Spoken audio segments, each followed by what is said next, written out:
Hi, I'm Dr. Wendy Bohan and I'm an earthquake geologist. I'm doing a video series on earthquakes in all 50 states, and today's state is Delaware.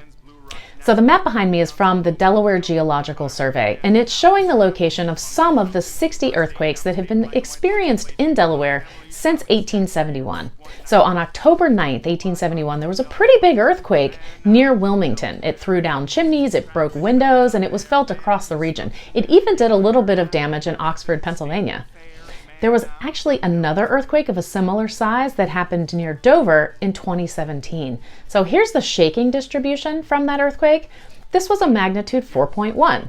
So all you folks on the West Coast, I can practically hear your eyes rolling. Like, be careful or you're going to sprain your brain.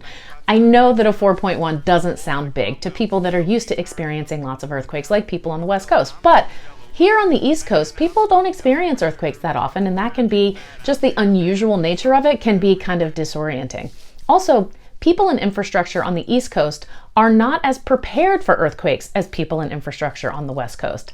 Additionally, the properties of the crust on the East Coast are different than the properties of the crust on the West Coast. And that means that the shaking from earthquakes is going to be experienced kind of differently by people in those different locations.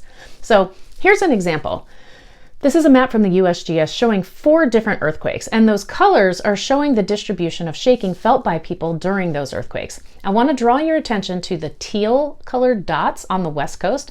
That's from the magnitude 6 Napa Valley earthquake.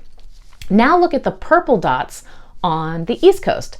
Those are from the magnitude 4.1 Dover, Delaware earthquake. And even though the magnitude 6 earthquake in Napa was more than 700 times stronger than the one in Delaware, you can see that they were felt over kind of a comparable distance, right? Which is kind of impressive. So people in Delaware don't experience earthquakes very often, but they do happen. In fact, there was one in 1879 and another one in 1906. And then, of course, there's a handful of very, very small earthquakes, like 1s, and then occasionally some 2s and 3s. So Delaware, you can also be shaken from earthquakes outside of your state, like you were during the earthquake in Virginia in 2011 that was a magnitude 5.8. So Delaware can be earthquake country. If you feel shaking from an earthquake, drop down to the ground, take cover underneath a sturdy object, and hold on until all the shaking has stopped. Don't be scared, be prepared.